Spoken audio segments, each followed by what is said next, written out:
Hey guys, I'm Jen.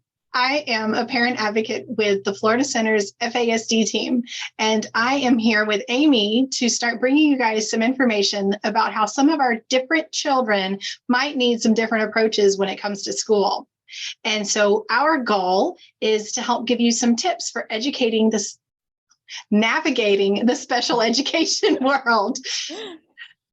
And I am also and educating. Yes, there's lots of educating that we'll be doing, right, Amy? That's right.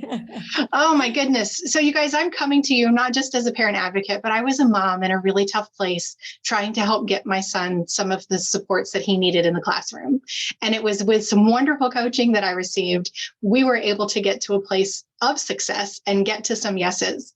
And it was because of the coaching that we're hoping to share with you guys that we were able to do that. So hey, Coach Amy, can you help me out?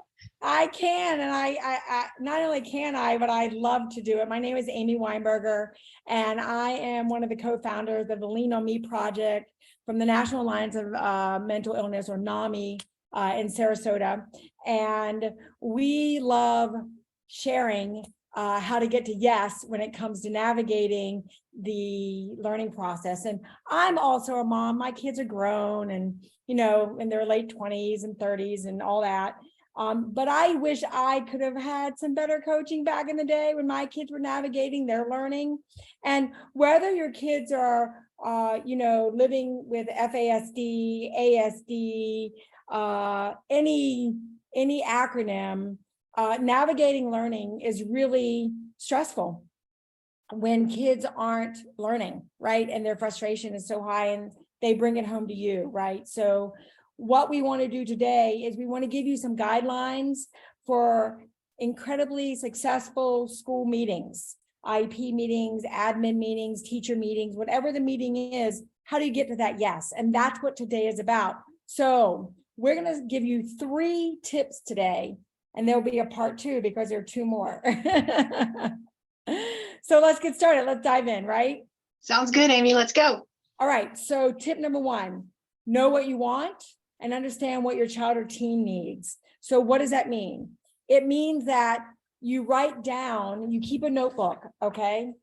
However, whatever colors you want, however it looks, but you keep a notebook and you go in to your meetings with what you want. So when you do that, you say things like, hey, I'm really worried about the summer slide coming up. And according to the IEP goals, which there might be 3 or 4 or more, I'd really like to focus on the 2 maybe that my son or daughter has really had trouble with, and I'd like to be able to practice that this summer. Can we work together? Can you show me what you're doing so that that slide isn't so dramatic when we come back in August? That's it. What do you want?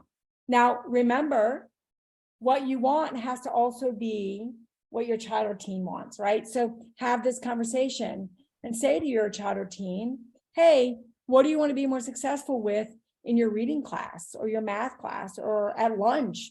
Wherever the issues are, ask, write that down, and then come to the table with that. Because when you come to the table with it, everyone perks up because now you are part of the meeting. And that's so important. Right? So Jen, what do you want? Well, what do I want? Yeah. I need the school to understand my kiddo's brain-based challenge. Now, well, that was where I came from at first. And then I learned I need to break it down a little bit more specifically. So what do I want? I need the school to understand that my son does have a brain-based challenge, but what that might look like for him in the classroom. I want the school to understand that my son is going to want to do well, but sometimes because of his brain-based challenge, he can't. So we're going to work together and try to find out how to support him in those moments when he can't. I also want the school to understand that my son struggles a little bit with needing to have a break sometimes and just kind of walk away or take a cool down minute. So how do we work on getting that for him? And understanding what he needed and what he wanted was a great way for me to help get him the things that helped him be successful in the classroom. Exactly. So what do you want? What action do you want the school to take? Or what action do you hope to take together? And then what facts support your request? That's number one. Number two, the win-win solution, right? Like, come to the table to seek a solution that will actually solve the problems. Make a list of possible solutions to the problem. Make a list that you're thinking of. Make a list that your child tells you. It may be 2 things, it may be 5 things.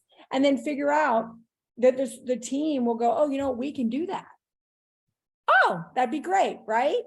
And you've given, this way, the school team knows that you've given some serious thought to how to work to a solution. And that way they'll give you more serious thoughts and not blow you off as much, right? You become part of this team because we're trying to reduce them and us, and we're trying to create a co-working situation, right? And remember, when you're coming to the table, you're coming to the table with your perspective. They're going to come to the table with theirs. And then you hear each other. So not only is number 2 the guideline of win-win solution problems, but it's part of the listening. Listen to what they have to say.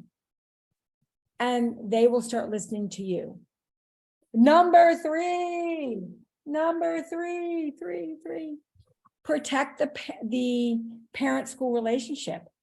This is no easy task, right? So that's sure for sure. Right? It's just not easy. So we're trying to view the relationship as a marriage, not the possibility of divorce, okay? We're trying to go at it. So how do we get this together? When you make this shift in your meeting, you will be able to focus on your essential issues. Not, I'm going to pull my kid out of school. Now, that might still happen down the line, but it's not going to happen today because we're trying to work to that win-win. And that's how you protect your parent-school relationship. When you negotiate, there are 2 interests at hand. One, you're solving problems and you're protecting relationships. And I tell you what, yeah. With us, Amy, that was one of our big things, was really being able to feel like I had a working relationship with the people at the school system, not just at the school level, but at the district level as well. Right. It was amazing when we got to have to the place of having a working relationship. We got so much further in our conversations. It was a really good place to be. That's right. Now, this is a hard practice. So before you have your first school meeting or your next school meeting, practice with us. Call us.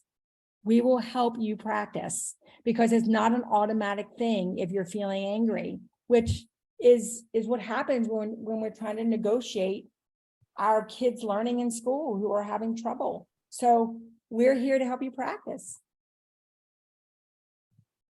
It definitely takes practice too, because that was not something I was good at when we first started. Yeah, smiling is a practice too, right? Very much so.